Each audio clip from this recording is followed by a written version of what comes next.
on today's show, it's a special bonus May edition of the Bottom Line Wrestling Cast, hosted by me, Jay Free. I join Mike Prue and JV as we discuss COVID-19 and its effects on the wrestling business. We discuss AEW and WWE on how they're handling this social distancing rule and discuss Wrestlemania 36 cinematic matches. We also touch upon WWE's Cuts and Furloughs and then pay a special tribute to the voice of a generation, Howard Finkel. So join us on this special edition of the Bottom Line Wrestling Cast. Austin 316 says I just whipped your...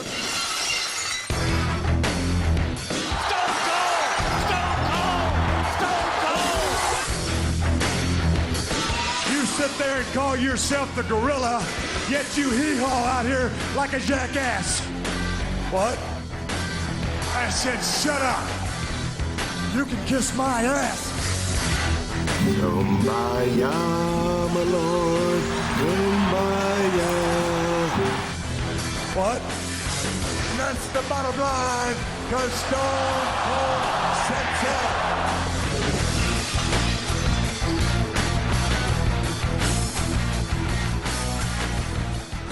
And welcome to the Bottom Line Wrestling Cast special episode, the May bonus edition of the Bottom Line Wrestling Cast. Now, you may not know my voice, but I am the host of the bonus episode, Jay Free. But fret not, your two hosts that you're accustomed to, Mike and JV, are here. Mike, hello. Hello. JV, hello. What's going on? How you guys doing? Thank you for letting me be part of this. This is a special intro that I'm doing for this show, this bonus edition of May 2020, the Bottom Line Wrestling Cast. And I want to kind of kick it to you guys first before we get into the meat and potatoes of this. What is the purpose of the bonus episode of the Bottom Line Wrestling Cast? All right, well, I'll jump in because I know JV doesn't want to jump in right away, but what we wanted to do is just something different, something that we've been missing out on. Like, we've been covering Stone Cold Steve Austin's career. While it's a great career, we've been covering it for almost a year and a half at this point.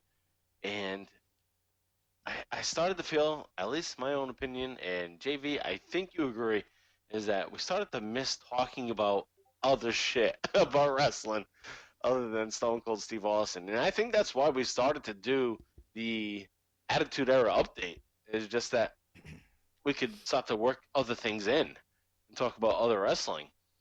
But we did a show back in the day, back in 2016, and this is when we first met you, Jay Free, is when we were doing the Hurricane Rana Wrestling podcast, and it was just coverage of current wrestling and sometimes old school wrestling, retro wrestling, and I felt maybe it's time to get back to that at least once a month, and the time is dwindling with the Bottom Line Wrestling Cast as Stone Cold Steve Austin's career, because we're heading into 2001.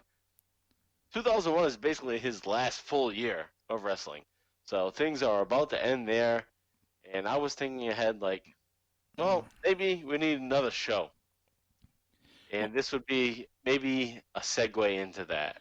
And I think that's a great idea. Like, obviously, you guys are still up on the product today. You're still currently watching the product now. And you're correct. Stone Cold Steve Austin's career is slowing down. I'm kind of curious myself if you're going to cover any of the Sheriff Austin stuff going forward. But yeah, I think this is a really cool idea, since you're all still keeping up to date with things happening today. Doing the career retrospective of Stone Cold is brilliant. The Bottom Line Wrestling Cast is amazing, following Stone Cold Steve Austin's full career. That you can all watch on the WWE Network for just $9.99 a month. There's my plug. Give me a month for free, WWE. But no, it's really promo cool. Code J-Free, promo code J-Free. That's it. Yeah. Listeners, do not do that. That won't do anything for you. But no, I think it's cool that it's a unique podcast, and to kind of like take, once a month and do like a bonus episode for some of the current happenings. I would absolutely love to talk to you guys about that, because I am also up to date on all the current stuff. I watch weekly. And, I follow everything pretty much. I follow, NXT, I follow Raw, I follow SmackDown, and I even follow some AEW. And speaking of following, you should follow these guys on Twitter at The Bottom Line Cast, or I should correct myself, at Bottom Line Cast, at MRPU83, and at John Van Damage. That's JohnVandamage. So Bottom Line Cast, MRPU83, and John Van Damage on Twitter. And they also have a YouTube channel. Guys, do you want to plug your YouTube channel while we're talking? It's just Bottom Line Wrestling Cast. So, and then what do you guys do? You have the audio from these episodes on YouTube? Excellent. Yep. So all I think the episodes go up there. Yeah, that's awesome. I mean, again, it's just another way to kind of get this information out. And this, I think, would be a great. So let's kind of start with with this bonus episode. Where are people listening to this now? This bonus episode is going to be available on our Bottom Line Wrestling Cast feed. We'll also post it on YouTube. So all the regular places it's going to be available on. Excellent. So it's going to be, everywhere you download your Bottom Line Wrestling Cast podcast, this is on there. So make sure you like, subscribe, rate, and review. Really helps these guys. Puts this podcast, suggests it to more listeners, other wrestling fans. Let's spread the word on that. And before we get into the news, I want to just make sure, is everybody cool before we get into some of the thoughts? Well, I do want to point out one thing, Jay Free. Go for it. You need to talk about Free Your Geek and where Free Your Geek can be found and what that show's all about. Wow. Well, thank you. Yes. What a humble guy. Yeah. Talk about his own show. Well, I'm hosting this, but yeah, Free Your Geek is my podcast.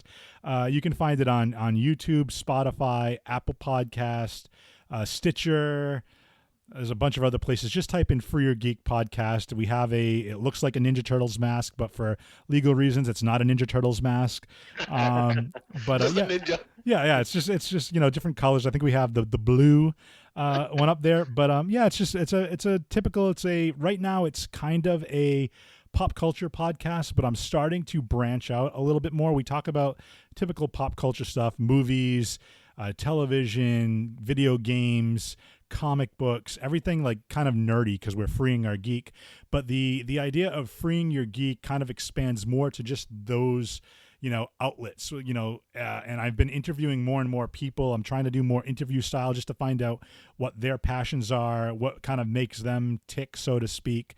I have a couple different segments that we do.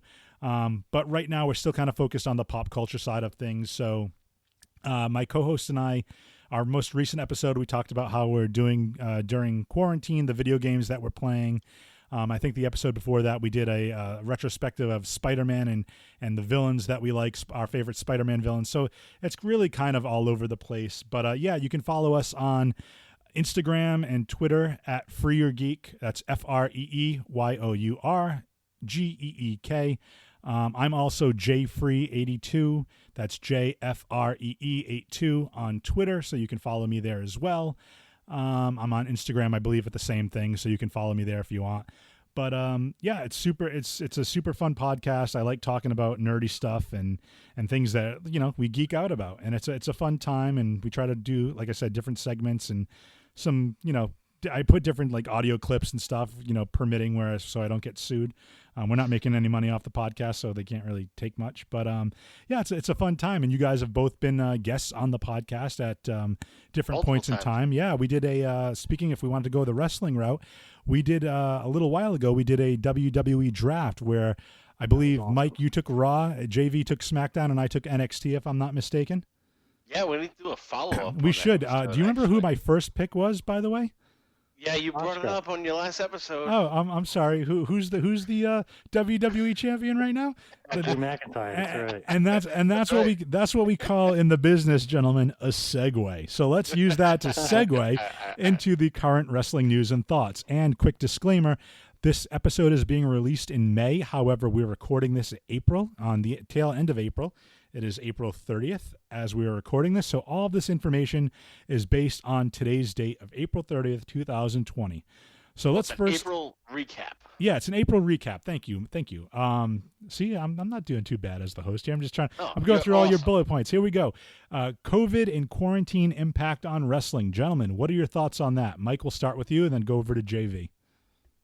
All right, so things have obviously changed big time because now we're dealing with arenas with nobody in it. Not even arenas. You're dealing with a studio, essentially, or a workout center where there's a wrestling ring there, and people are just training, essentially, but having to perform like they're working.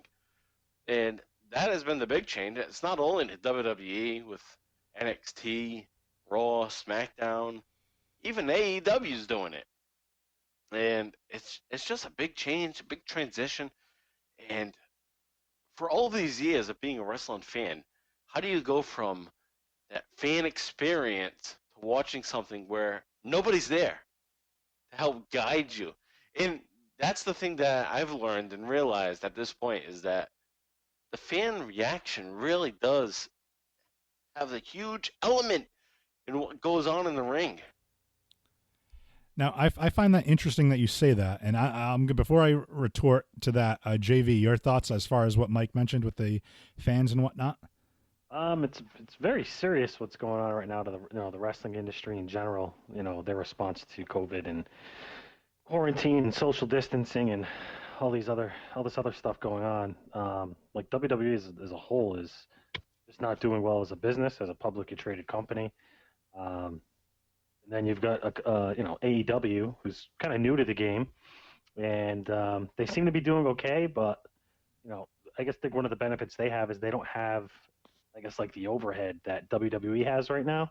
As I'm sure this isn't something WWE ever projected to happen to their product. So it's gonna be interesting to see how they rebound, and how this is going to change the wrestling industry holistically moving forward. Well, I find it interesting, and to kind of pick up apart something that Mike said. No, it's good. I think wrestling's a little bit different to me than when you watch like any other television show. So like when you have like a comedy, for example, on television, some comedies use a laugh track, and some comedies like The Office, Parks and Recreation, or like 30 Rock or Modern Family, some of the more recent popular ones, they don't use the laugh track. They don't have a live audience. They don't have people laughing. They let the viewer at home determine what's funny or not based on the writing. I think wrestling's a little bit different because the wrestlers are trained to feed off the crowd energy. Yep. So now I think it's one of those things where the wrestlers have to kind of almost relearn what they need to do and learn how to tell a story without the reaction of the crowd. Right, and that goes against their entire training if they're working for the WWE up to that point. And most of them. I haven't been watching WWE. I actually gave up before all this happened. I kind of just put their product on hold. So I've kind of been watching really only AEW. But the times I've switched over to NXT on Wednesday nights, because I actually haven't been watching any wrestling on Monday. It's weird. So like AEW takes the approach where they have a few wrestlers or personality employees in the crowd. And when I've switched to NXT, and correct me if I'm wrong, there's nobody in the crowd. They don't even make an attempt to try and have an audience. That is correct. And I think I noticed big differences. Like I feel like even just the few people that AEW has ringside keeps it interesting and still kind of gives it almost like I don't want to say a main event feel, but like a feeling of importance. I agree. At NXT, when I switch over, it's just no sound. It's just pure wrestling, and there's no the lack of reaction or any background noise is just weird. It almost just seems like I'm watching a training session. I can't watch NXT. But well, my thought on it though is like I still enjoy it for what it is. And unfortunately, yeah, it's different obviously with the crowd chanting and the wrestlers reacting to that. However, I think it's also like the for lack of a better term, it's the most opportune time right now to get certain talents, for lack of a better term, not to use all wrestling terms, but to use like wrestlers to get them over. That way you don't have the crowd. So, like, for example, I don't know. I know, JV, you said you don't watch, but did you watch, Mike, did you see this episode of Raw this last Monday? Not completely. Okay. Maybe so But far, they so. put a huge focus on Apollo Crews. Like, a huge focus. He was in 2 matches. They had a 6-man tag, and then he had a U.S. title match later that night because they, some of the backstage shenanigans. So without the crowd to chant, like, for example, boring or whatnot, the crowd might not dictate. As if you're a casual fan or you're still watching wrestling at this point, the amount of time they're putting into somebody like Apollo Crews is kind of like reconditioning the viewer in that perspective to say, oh, this guy's a big deal now. Whereas before you might not have that because the audience might start, getting restless or saying something, and then you put the kibosh on whatever push that might be. So now I think it's a way of, if these wrestlers, these superstars, without an audience, if they can still kind of come through that TV screen and draw you in, and if they can find a way to do that, I think, they'll be made stars once hopefully this all passes. You definitely have a great point to that with how they're able to do that at this point. But we're going to get into it in just a little bit. But that could all be because of all the cuts that they now had to transition to different. Yeah, well, they've had tons, and I don't know if you have the list on you. I'd have to look up the list. I'll pull it up at some point. But yeah, but my point is that, and even with the shows now, even with the cuts, like, for example, we know, like, certain people, and I'll throw out a name just off the top of my head. Kevin Owens has not been cut. He's still an active wrestler, but he hasn't been on Raw in 3 weeks, 4 weeks. You know what I mean? So whether it's by choice because he wants to spend time with his family, every single show they're dealing with, like, almost like, I want to say, like 15 superstars total in the building. And they write the shows based on those superstars that they brought in. So, for example, that's a good point. For example, Aleister Black, who's on Raw, and his real-life wife, Zelina Vega, like, everything that she does, like with Andrade, Austin Theory, and Angel Garza, like, they're going to, if Aleister Black is on the show, that those guys are going to be on the show. So they have an angle with all of them.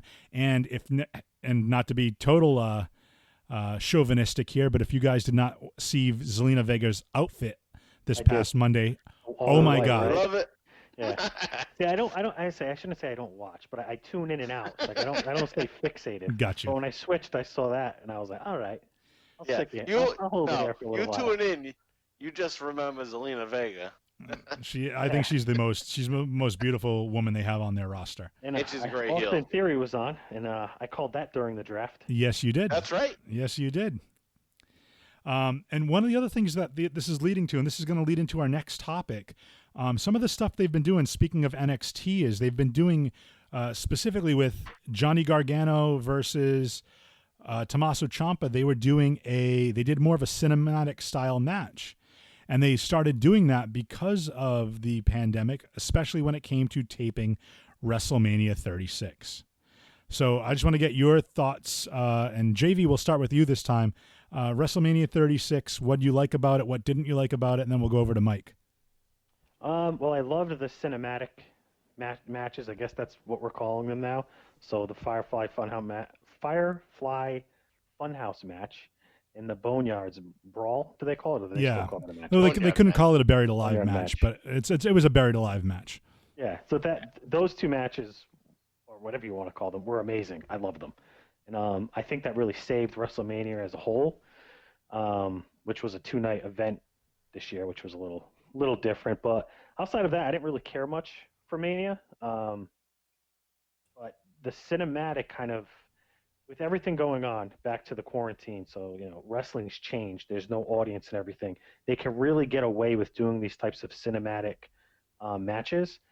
I think it's going to be harder when crowds come back. Because when crowds come back, are they going to be watching these cinematic matches on a screen? It's like you pay a ticket to go. You kind of want to see what's going on.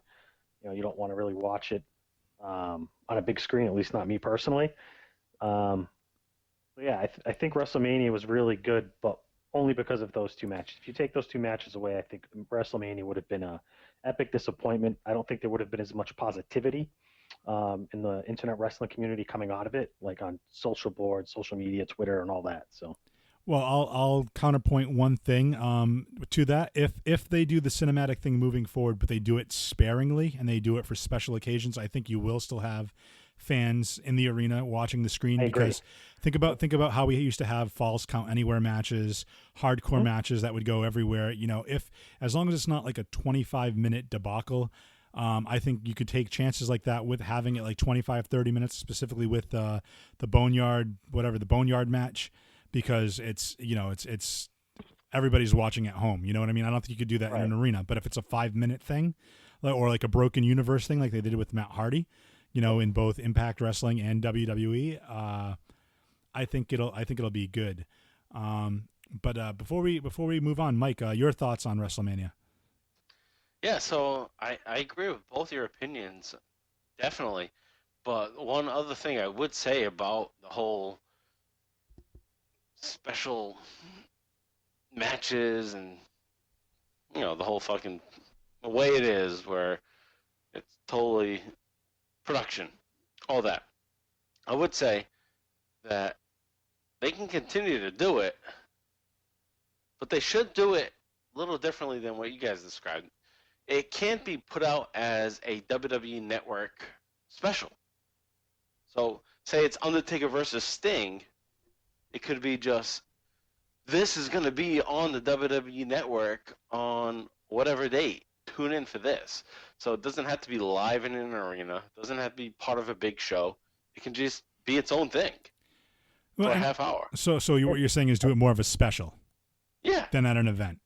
Exactly. I'd like to piggyback off that real quick. Yeah, sure. Though I do agree with that, I think the networks like Fox and USA have to look at these cinematic matches and really think long and hard, because we don't know how long the current environment is going to last, where we have empty arenas. If I'm Fox and USA, I'm pushing WWE to, like, hey, you guys want to do maybe try a dry run or something, like a 1-hour complete cinematic WWE episode of Raw. So they figure out a way to film like a full hour, and that's what you're watching. So it's almost like a universe.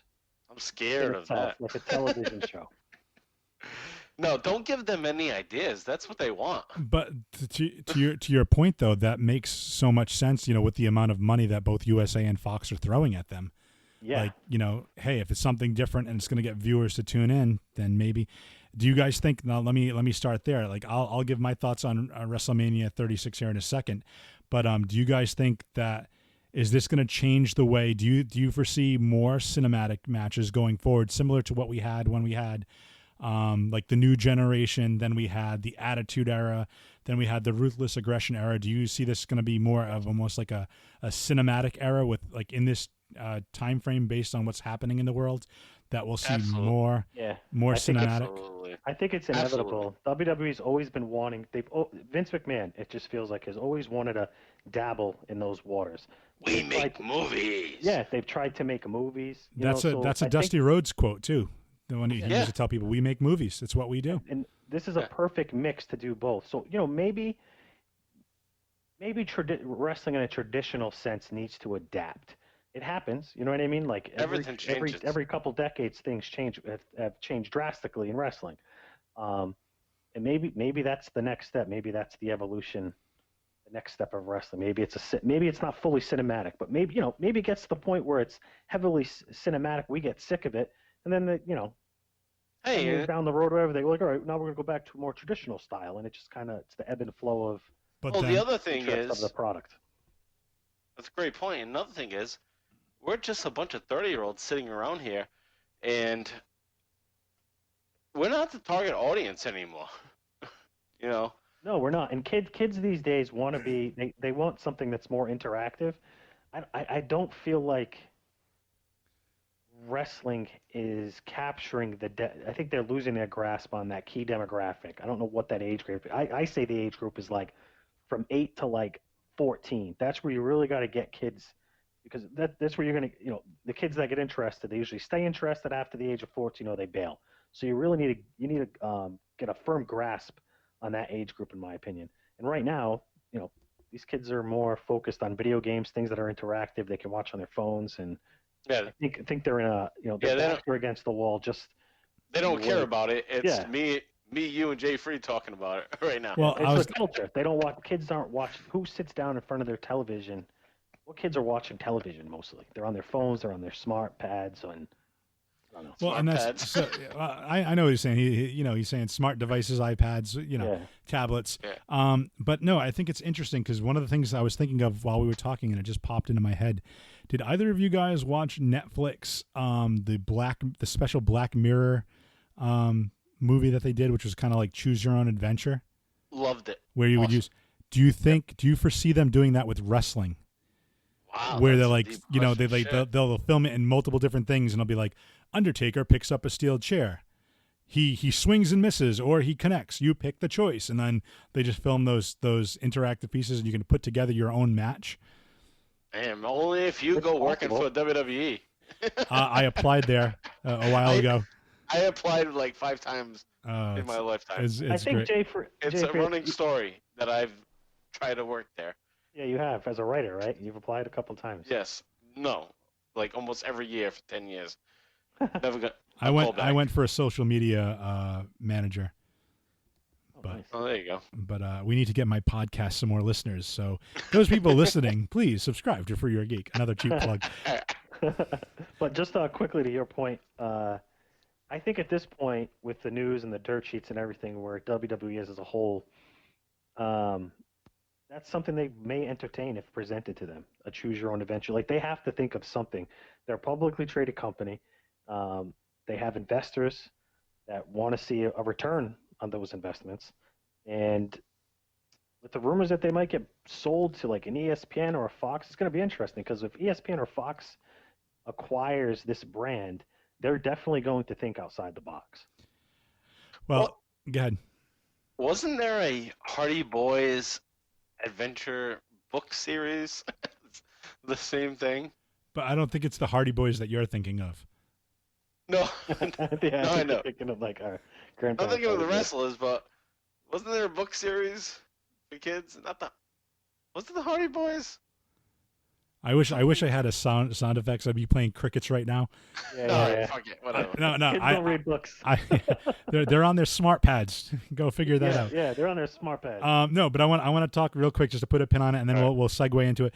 I actually enjoyed the 2 cinematic matches specifically. To your point, JV, I think that the Boneyard match felt like an old Western, where the Firefly Funhouse match was such a trip, and it was so cool just to see like John Cena. There were so many layers, and I know people were kind of like crapping all over it, but if you really pick that apart and you really think about like if you're even somewhat an internet wrestling community fan, you know that there's so many things with like, John Cena holding people down, John Cena being pushed because of the way he looks, his aesthetic, and they hit very subtly, even when they were doing like the old school, whatever, the main event wrestling of the 80s wrestling where he was lifting all the weights. It's like there's so many things. Oh, John Cena needs to turn heel, and then they come out at him as Hollywood Hogan for the NWO, and Hogan turned. There was like so many like little nods and pieces and layers and subtlety to some of the stuff they did, and it was just so, to me, brilliant. Was it a great match? No, but was it a good piece on like character psychology and people that have been complaining about like WWE and the characteristics and the way that they kind of show some of their characters or promote some of their wrestlers? Absolutely. I think it was great. I think, that's a great point on how it really catered to the internet wrestling community, and their concerns and gripes, complaints, everything over the past, pretty much throughout Cena's career, especially as he kind of became oversaturated everywhere as a babyface. But it would also be what if Cena never wrestles again? What a perfect way to kind of bookend his career. Right. No, it's a great whole segment is excellent. Just so well written, and all the intricacies with all the little digs at what people have said, just like you mentioned, Jay Free. Such a great promo, and Bruce Pritchard was totally behind this whole thing. And I'm not sure of how well versed you are in listening to the Pritchard show, but he was brought back, and this was totally his style of segment. And it's just been released that he was the writer of this, and he worked with Bray Wyatt on this the entire time. Right. To come up with this. And John Cena came in last minute to like make some tweaks and shit. But it's great. It's a great segment. It's excellent. Well, it's something that WWE's been doing a lot more of recently, which I think is really, really cool. Is it's, you know, whether by design or not, the long-term storytelling for some of these characters, like again, they in that Firefly Funhouse match, they brought back they kind of did a flashback to the WrestleMania where John Cena beat Wyatt, and even leading up to it, the storyline building up, they used the clips from both of their careers leading up until this moment. So it really kind of felt, even though it wasn't an actual match, it kind of felt like a big deal because look at all the history between these two characters.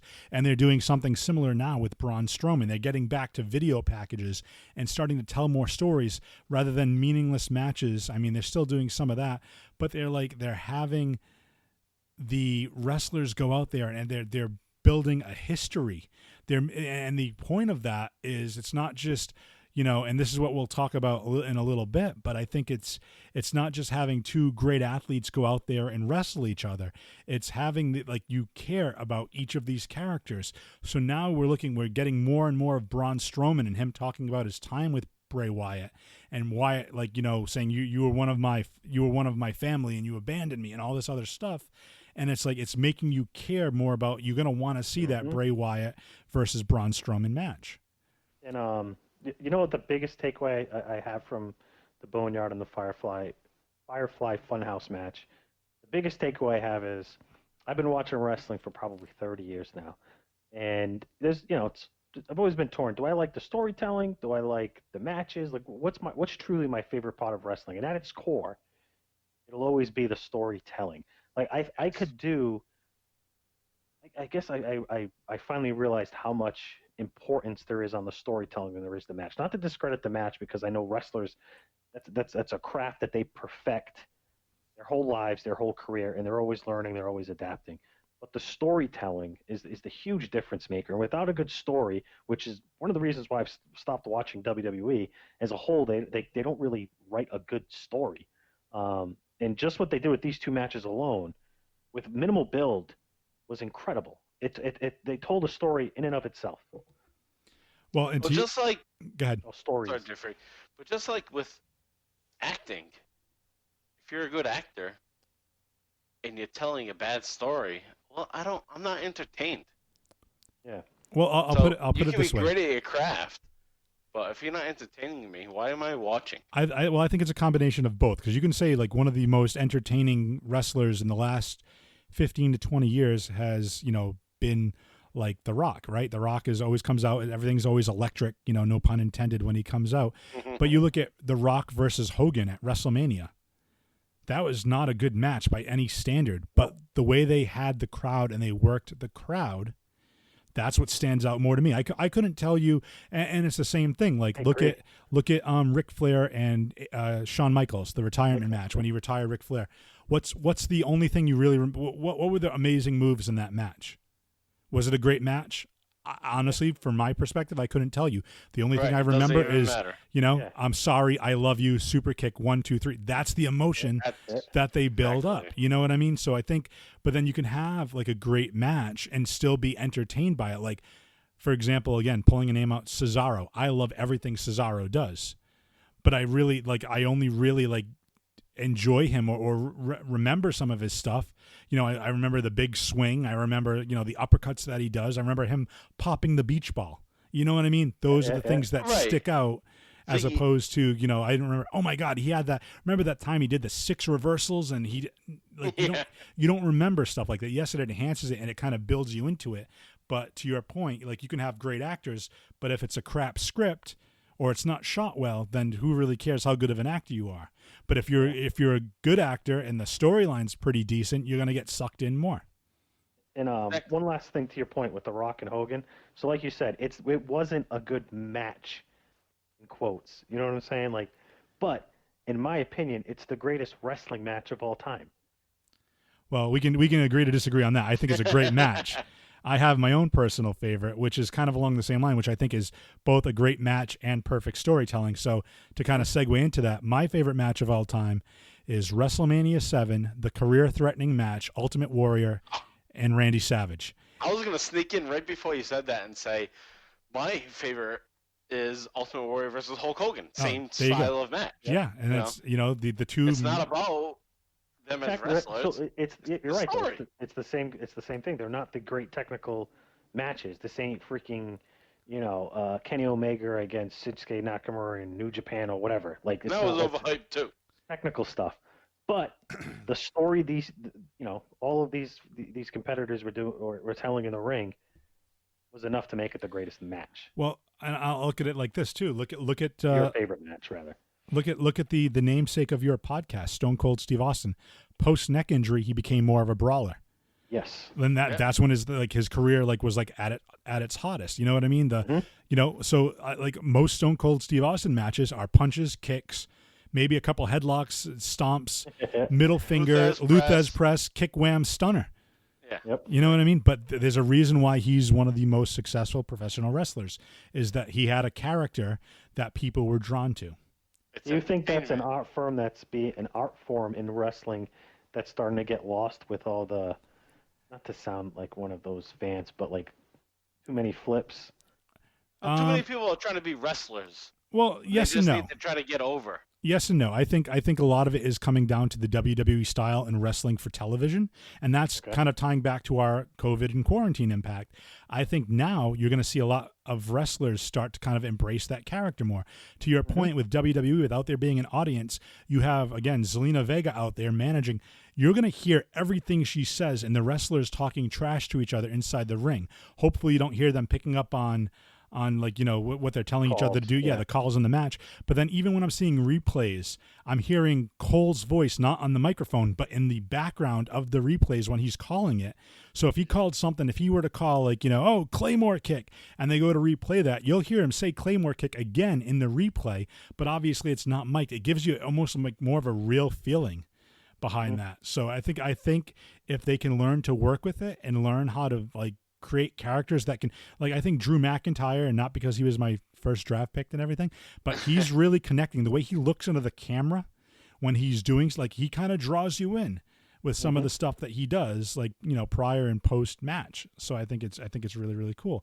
And I think that crowd interaction, it's really going to be dependent, because as you mentioned, and as we segue, let's talk about AEW Dynamite versus WWE. With AEW, as was mentioned before, you have a couple of the wrestlers or employees in the audience, staying socially distant, but being on either side. You have heels, you have faces, and you have the wrestlers. And that's been a little bit of a different approach, as you mentioned. And even with Tony Khan, the big thing to me there is WWE is publicly traded, while AEW is more of a passion project of Tony Khan. So the money there is a little bit different. So let's just get your thoughts on that. We'll start with Mike. All right. So, in terms of versus each other, at this point, I'm totally on board with AEW. And I was kind of down on it because I'm a solid stalwart of WWE and supporting that product. But AEW has really showed up and put on great shows, especially during this time of quarantine. As I kind of alluded to earlier, is that they've done these shows much better than WWE. We have this group text with all the guys from the Hurricane Rana show with JV and all our other friends there. And I mentioned it there that AEW is just putting on good shows regardless of a crowd. And I don't know what it is. It's tough to explain that it feels like it's live even without a crowd. Even that's strange for me to explain. It's but to your point, again, so I guess it really depends on what type of fan you are and what constitutes a good show. Because do they have a lot of, in your opinion, do they have a lot of character building and storytelling right now in AEW, or do you have maybe 4 or 5 decent storylines that they focus on, and then they just, or they might not even focus on a storyline. They might just do for example the Dynamite, or is it the TNT Championship, whatever they're calling it? the TNT title, yeah. Yeah. TNT. It's like the TV title. Right, Yep. right. But think about that. Like they can kind of get away with less storytelling by talking about, like who's going to move up in the tournament. That story kind of writes itself. And I think they're doing great character development at this point. and Just within those segments. Every right. segment, every match is building these characters. But I think a lot of it, again, as I mentioned kind of on the lead of this, a lot of this isn't even in WWE's court.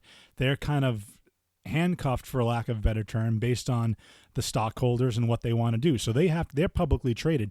They're going to get more scrutinized than somebody like Tony Khan in AEW, because say Tony Khan does like a bonehead move and does something, how is it going to affect them? They're not going to lose any money Yep. because it's Tony Khan's money. It's not investors that are going to take the hit.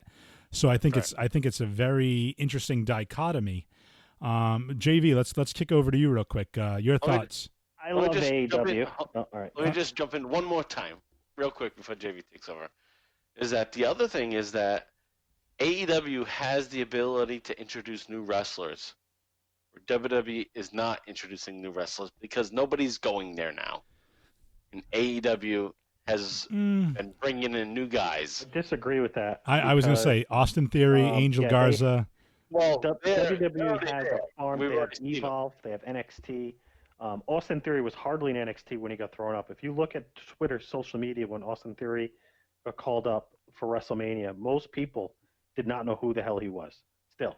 Because most people don't follow the minor leagues as extensively as, say, you and I do, and we don't even follow it that extensively. Well, I mean, shocked value of, Luke Harper is now in AEW. Right, that's different. That's a brand switch. Yeah, I thought you were talking about like new people. Let's put a pin on that because there's some points I want to bring up as I'm throwing a lot of P's out there. But yeah, when we talk about the furloughs, I definitely want to talk about that because I think that kind of ties into that discussion. But JV, just real quick, AEW. WWE thoughts. Do you have to be a fan of one or the other, or as a wrestling fan, can you just enjoy both? As listening to two different types of music, if you will. No, you can definitely be fans of both. I've been aboard AEW since day one. I've been a big advocate of their product because it was something new. I mean, we've had a whole community that, for the most part, has been criticizing WWE for probably the past 15 years. Since around 2000, maybe not 15 years, but say 10 to 15 years. Most fans have been highly critical of WWE. It's kind of become stale. It's become very predictable.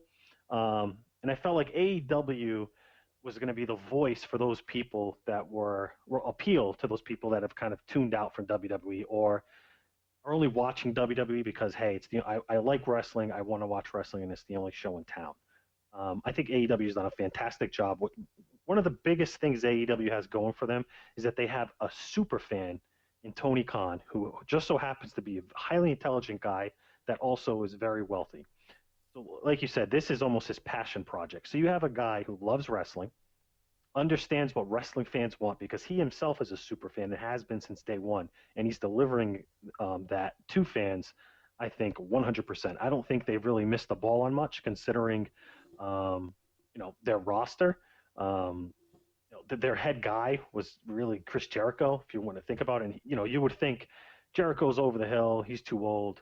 Vince McMahon supposedly didn't want to make a spot for him, and he's doing some of the best work of his career now in AEW. So I think Tony Khan specifically has just made, and Cody Rhodes have made a lot of really, really right decisions since they've launched the brand.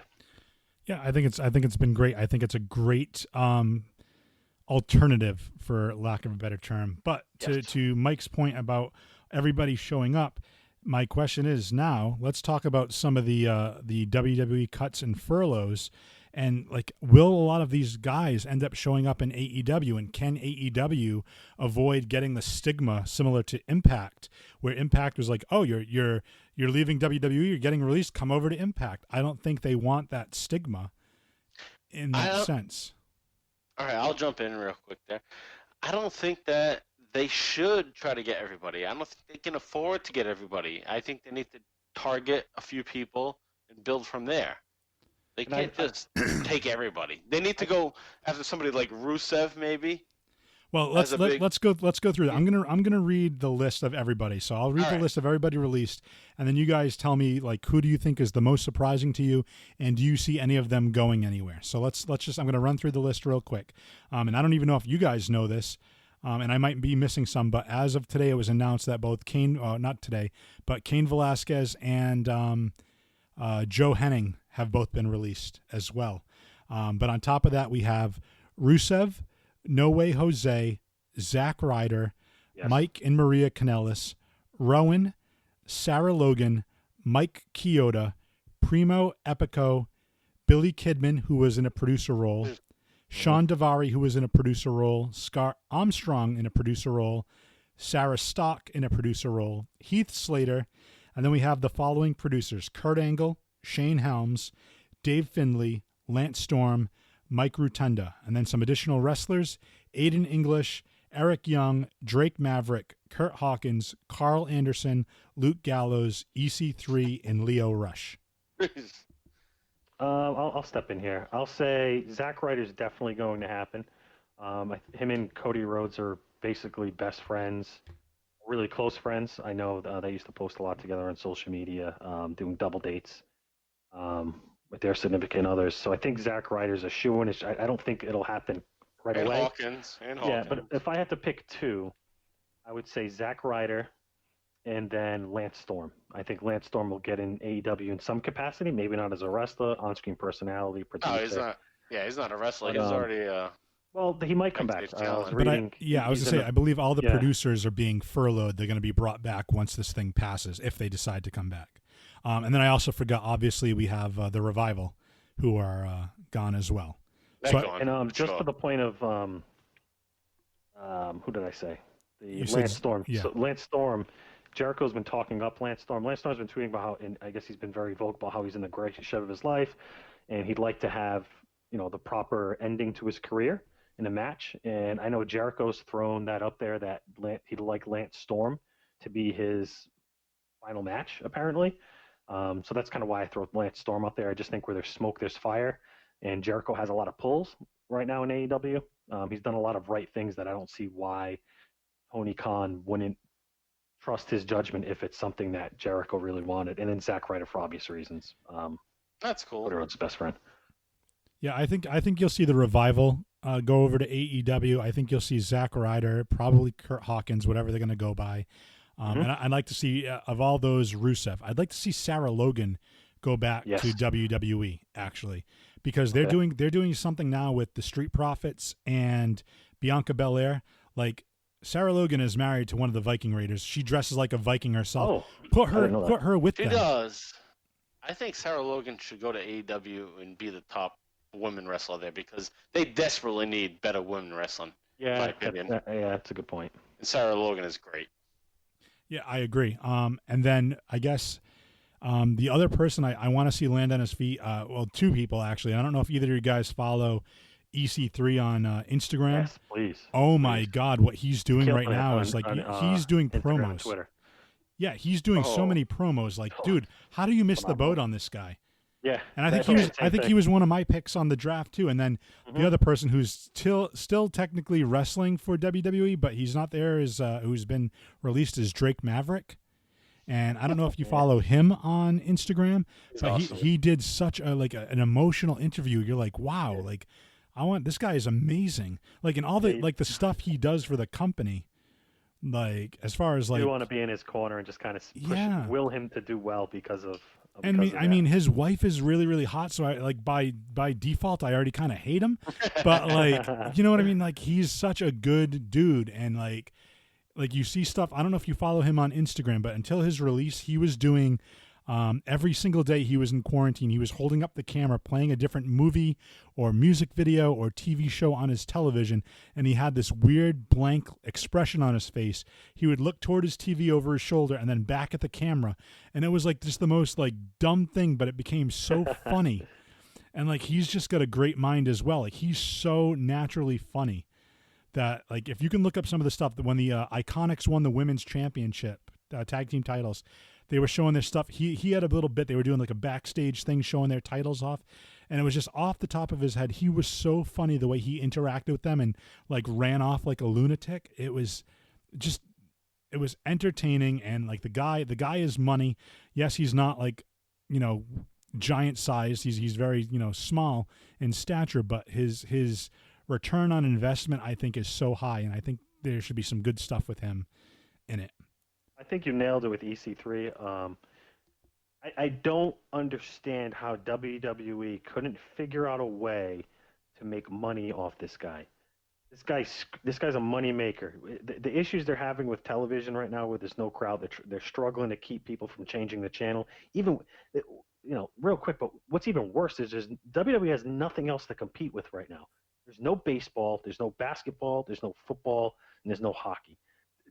Sports in a traditional sense is off TV, and WWE still cannot figure out a way to capture an audience. Their ratings are still horrible. So why not put a guy like EC3 on?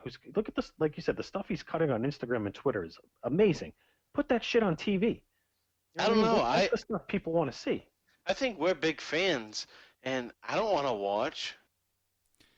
Well, to that point, though, but it's about building the characters. Now's the time to build the characters. Yes. And I think, this is going to be like a long roundabout thing, but everything you hear, even from some of the veterans, I think even on Stone Cold's podcast, when he talks, he's like, I tell all these young kids to like take chances. And, there's a point, though, when WWE was the only game in town, you basically don't want to get fired. So you're just willing to be like, yep, I'll just take whatever they give me. And you become complacent. Now that we have some competition, and this is not a dig on Impact or NWA or AEW right now, like Ring of Honor, like AEW is the biggest competition right now because they have the money behind it, but it's still new. But look, and to AEW. So I know, Mike, you had mentioned, not to circle back to AEW here, but there's a point I just want to make. That's fine.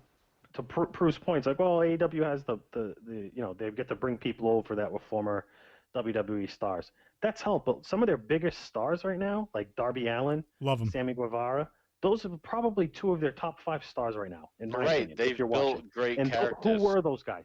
I didn't know who the fuck those guys were until I started watching AEW. And Darby Allin looks like a legitimate superstar in the long run for AEW. And Sammy Guevara, same thing. They've taken 2 guys like Sammy Guevara and Darby Allin, who were just guys that were wrestling in a small Texas promotion called Wrestling Circus, and considered to be like bullshit wrestlers. I don't know, like the first time I watched mug show wrestlers. It was a no-brainer. It was a no-brainer that these guys were going to be stars.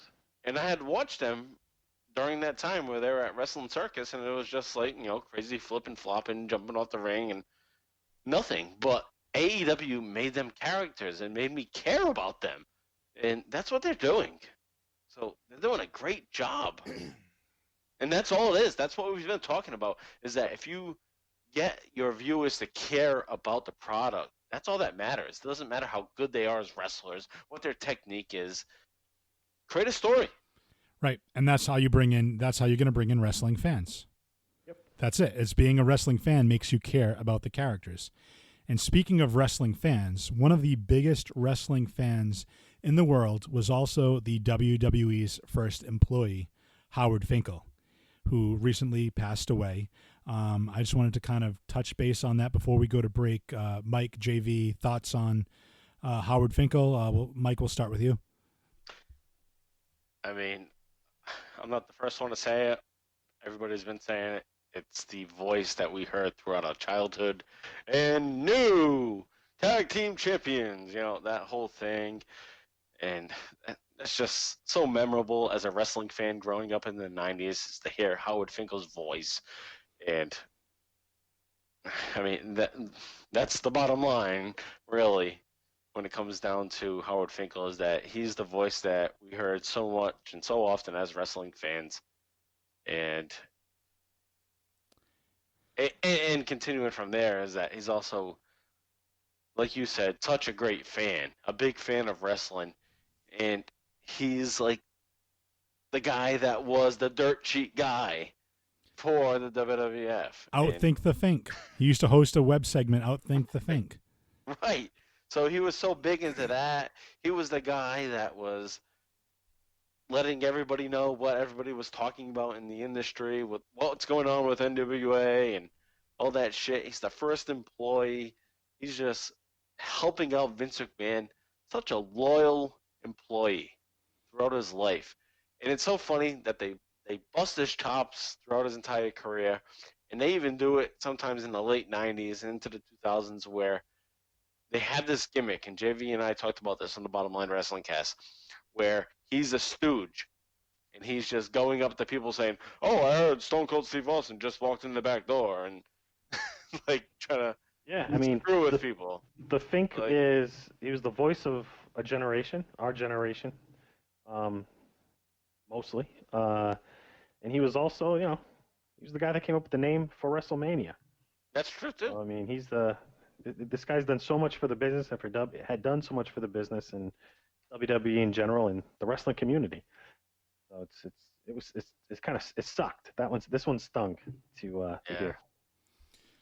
Well, and all things being said, what I'm going to remember about the Fink is his passion, is the level of fandom, and just the enthusiasm and just excitement in his voice when he was doing any of those announcing, when he was ring announcing, from all the way from when I started with the 80s, with Hulk Hogan, Andre the Giant, when he's, WrestleMania, all of that. Royal Rumble. Yeah, it is now time. And just like him explaining, like his voice was so... it would imprint. Awesome. It would imprint on your mind. Like I can still hear that. And to your point, and new, like that's the voice. Like, and I think a lot of wrestlers, even like Edge and Christian and whatnot, when they were coming up, when they were kids, they were always envisioning Howard Finkel announcing them as champion. Yep. And I think that's like the biggest. I think that's like. For what he did, for his love of the business, to have other people revere you in such a way that like they think of you, like they picture your voice in their head when they have dreams to become part of something that you love, I think is almost kind of like the biggest thank you can have. So that's what I'm going to remember about Howard Finkel. And guys, stick around. We'll be back. Go ahead. Go ahead. I'm going to cut in one more time. And I wanted to bring this up before we got into Howard Finkel, is that I got a joke for you, Jay Free, and JV. We're gonna go to a break on a joke. Yeah, on a joke. All right, let's do it. So back to the AEW discussion a little bit when we were talking about Zack Ryder and Kurt Hawkins. Here's the question: if they were to go to AEW or any other promotion, what would their new tag team name be? Well, I don't know about this, but I did hear the joke that Zack Ryder should team up with Cody Rhodes and they can be the sweet life of Zack and Cody. Oh, I did hear that. That's not what I was. But that wasn't my joke. But no, I give up. Go ahead. JV, you got one? No idea. They They got to be the wrestling figures. I wish I had a cricket sound effect. I so wish I had a cricket sound. You fucking kidding me? That's good. That's good. Because they have a podcast and they're both into collecting action figures, so they're the wrestling figures. I didn't know it was Kurt Hawkins was. I knew Ryder was. Yeah, they have a YouTube channel and a podcast, the Major Brothers Wrestling Figure Pod and stuff. Jeez, Mike, you're over too. Shit, no, it's just Jay Free. He's shitting on You me. got two crickets today. Yeah, no, I love a bad joke. Don't let listeners don't let my Yeah, you're the dad joke guy. yeah. I tell all the dad jokes. Don't you worry. I'm laughing inside where it counts. He's mad that I'm doing dad jokes. That's what's going It was on. as a joke. It seemed more like a trivia question. Oh. Well, that's why I phrased it. Hey, Mike telling a bad joke. Mike telling a bad joke. It figures. Ha ha ha ha. Oh! That's it. Get us into the break. All right, now. we're in a breakdown. We'll be back So long. after this break. Ladies and gentlemen, the winner of this contest and new Intercontinental Champion, Ricky the Dragon Steamboat. And welcome back to the special bonus edition for May 2020 of the Bottom Line Wrestling Cast. I am your host, Jay Free. That name might change in the future based off of some offline discussions that we were having. But here are your two main eventers from the Bottom Line Wrestling Cast, Mike Prue and JV. Gentlemen, welcome back. Thank you. Thanks for having me back. Oh, The hostess with the mostest. I like how you're saying thanks for having me back. This is your show, and I'm just guest hosting. No, this is your show right now. Well, I'm just the voice of I am the Howard Finkel of the show. I am the Jim Ross, the Michael Cole. Not that I necessarily want to be associated with him, but I actually don't think he's. But let's before we wrap up. Except we have more respect for you than Ooh, McMahon had for Howard Finkel. That's true. Well, again. But what do you think? It's something I was thinking of during the break that we didn't discuss, and to kind of maybe wrap it up with just a discussion point. We talked about how, for us, Howard Finkel was the voice of our childhood. And JV, to your point, wrestling fans now or what they're trying to get are the 8 to 14-year-olds. So moving forward, there's going to be some people who, I think Jim Ross is one of the greatest play-by-play men from back in the day. But there's going to be people that got into WWE that have never heard Jim Ross call a match. Maybe they'll listen to him on AEW, but Michael Cole's going to be the voice that's in their head. So I just want to think to kind of wrap up before we head out of here. What do you guys think of as everything we've discussed earlier, from the cinematic matches to the crowds and how wrestlers might have to change the way they wrestle to bring in the crowd and do more psychology and build that character. So too are the tastes changing with the newer generations that are getting into it. Where do you foresee, let's put a crystal ball real quick. Where do you guys think, let's just stick with commentary. Right now, I would say that long-term plan for them is Corey Graves and maybe Matt Phillips moving forward. I mean, I know we've had Michael Cole there for a while. By all the backstage rumors, he's looking to eventually kind of bow out and take more of a backstage role. So what do you guys think as far as commentary? Who would you like to see kind of be the voice of WWE and AEW right now? Oh, I'll go first here. So this. Thank you. I could pick randomly here, right? There doesn't be any real logic. Nope, just go for it. All right. So if I was going to pick announced team, a head announcer for WWE, no strings attached, no chains or anything, I would say CM Punk. And for AEW, I would actually pick Jericho. Jericho's been doing some commentary color lately for AEW. So would you have Jericho? Go ahead. Oh, sorry. No, go ahead. I was going to say, Jericho, I don't know if you saw my tweet about this, JV, last week, but Jericho is bringing out his inner Eric Bischoff on commentary. He is. It's awesome. He sounds like Eric Bischoff. And not to say Eric Bischoff's great, but his voice is similar to Eric Bischoff.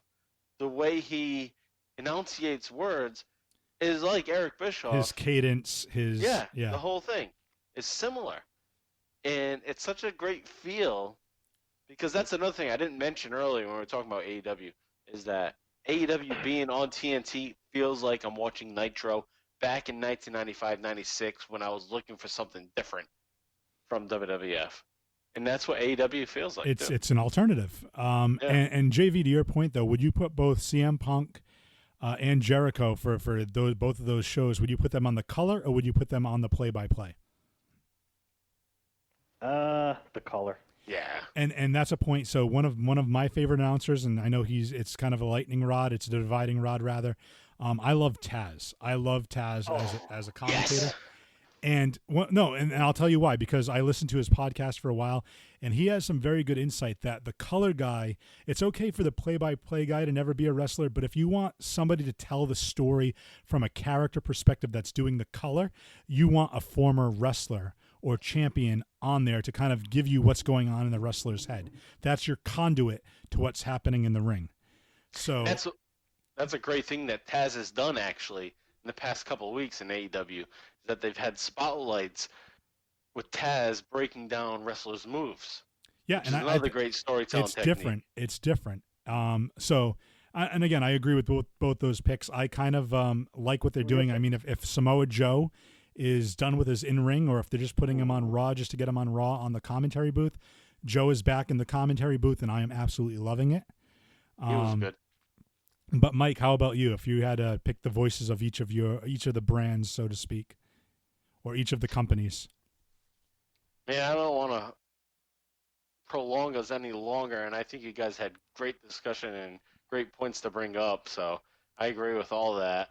So I don't want to muddle this anymore. But I think that there's what are going to your be opinions? yeah. Oh, what's my opinion? All Yeah. right, so We got like another 5-10 minutes. Go ahead. Yeah, All right. pick your guy for all each right, fine, brand. fine. All right, WWE. JV, I like the pick of CM Punk, which that was great because he's now back with the company, and that does seem like a role he could jump into. So I like that, and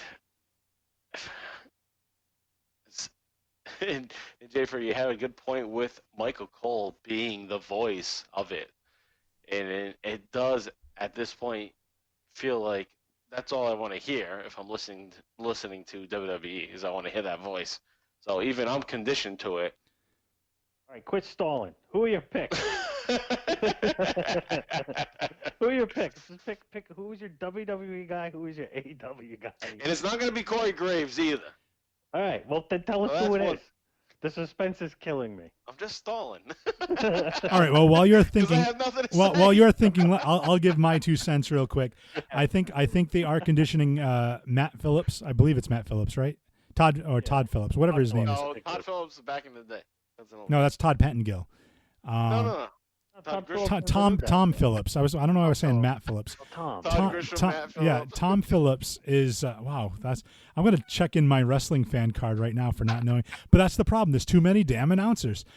Tom Phillips, I think, is being groomed to replace Michael Cole because they tried their Vic Joseph and whoever else they had way back like when they started on Raw when Heyman took over, but they ended up going back to Tom Phillips and.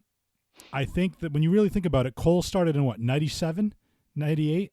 98. So Cole's been an announcer for 22 years. Like, think about that. Yeah. He's been in that position longer than JR was in that position. Yeah, but he's a company man. He's like a fucking tool. You know what I mean? Yes and no. But I think a lot of it is because he's doing it the way that Vince wants it. It's coming down from the top. When and people make this analogy all the time. When they had whatever that show in Saudi Arabia or whatever it was, the Beast in the East or whatever, when they had him and Vince McMahon wasn't backstage and it was Japan, thank you. And they gave Michael Cole just like free reign, like, this is not a big show. Vince doesn't care about this. Cole was so good. He was so good.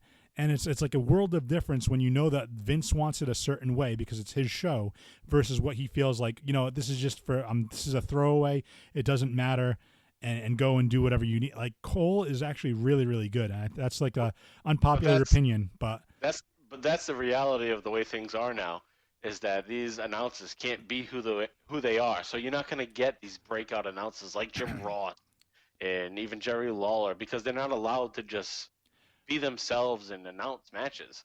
So we're going to get cookie cutter announcers, and that's why I'm stalling. That's why I can't come up with anybody. Because I don't want to see Tom Phillips is going to be the guy. He's just going to be the guy, but not the guy. No one cares. Right. About Tom Phillips.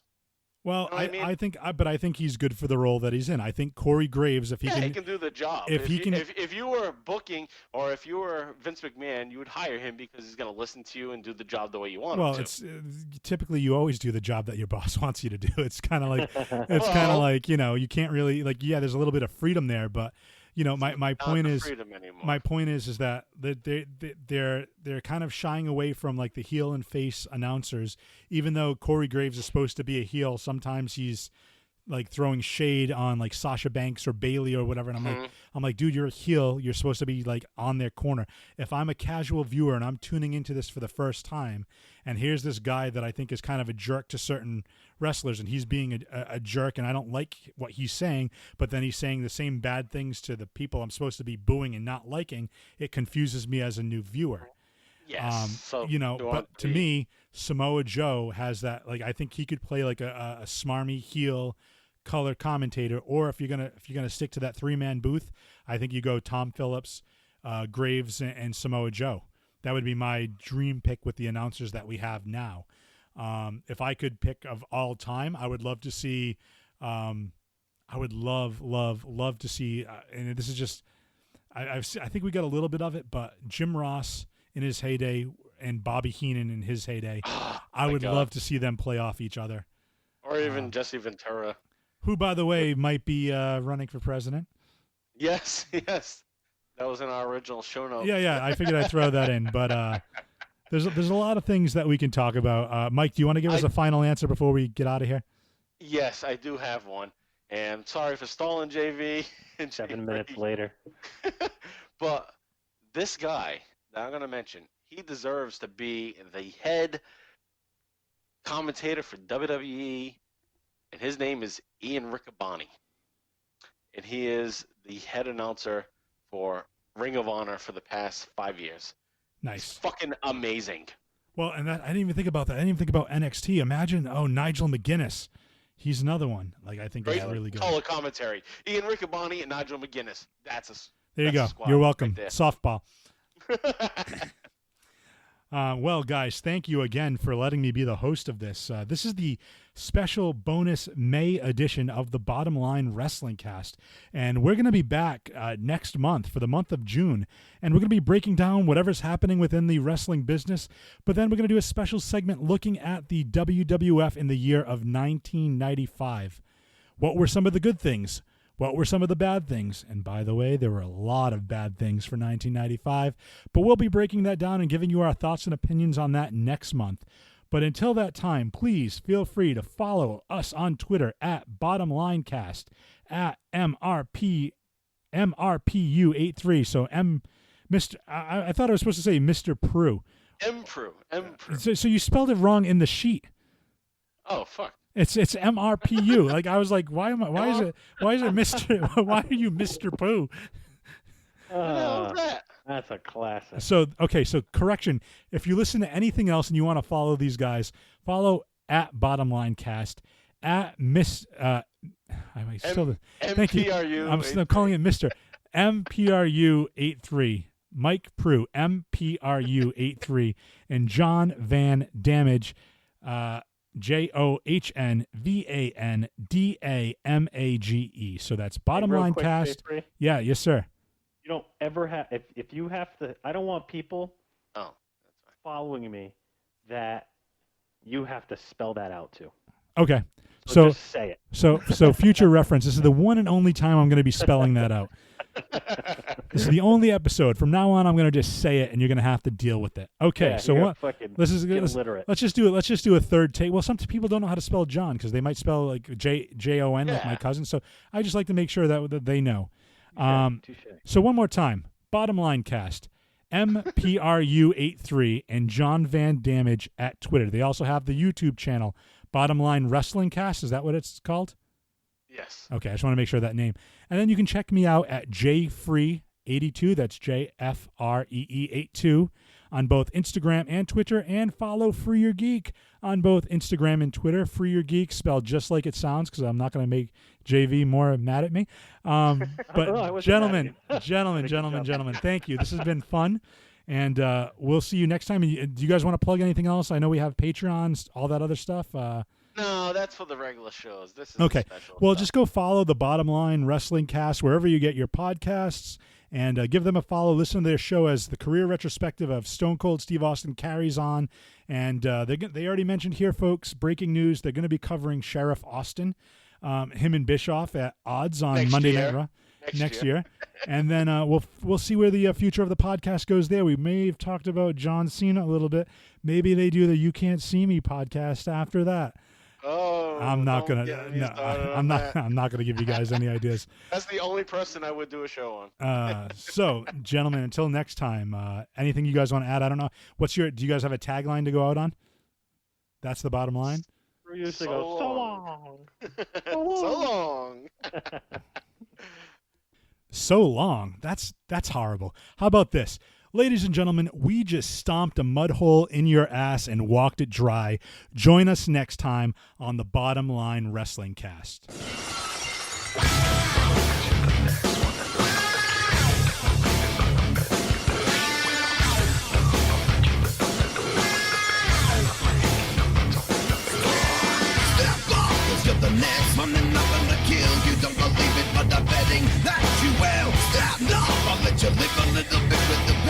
I bring, you know it's only the beginning.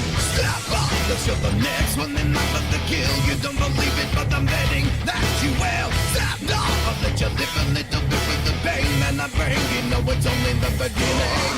Not breaking the limit inside you. Stop making someone to hide you. I'm breaking the limit inside you. Stop making someone to hide you. I'm breaking the limit inside you. Stop making someone to hide you. I'm breaking the limit inside you. Stop running away, bring it on.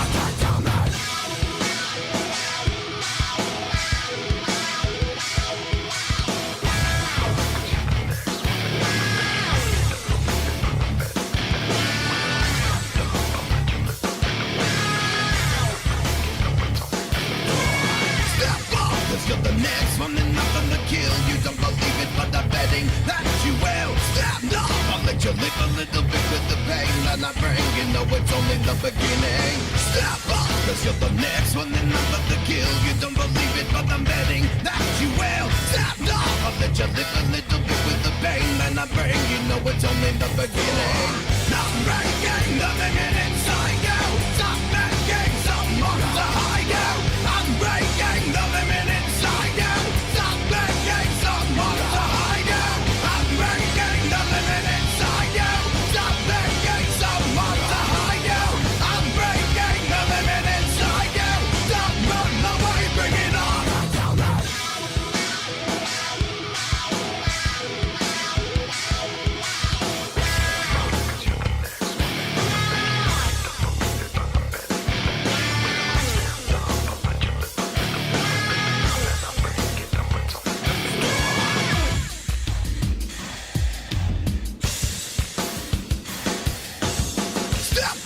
You're the next one and I'm gonna kill. You don't believe it, but I'm betting that you will. Stand up, I'll let you live a little bit with the pain that I bring. You know it's only the beginning.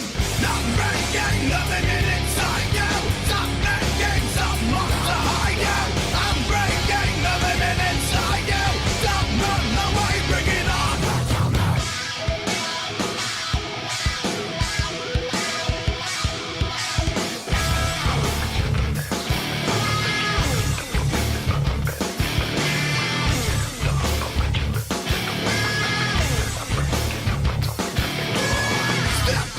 You're the next one and I'm gonna kill. You don't believe it, but I'm betting that you will. Stand up, I'll let you live a little bit with the pain that I bring. You know it's only the beginning. Step up, cause you're the next one and I'm gonna kill. You don't believe it, but I'm betting that you will. Stand up, I'll let you live a little bit with the pain that I bring. You know it's only the beginning. Not breaking the limit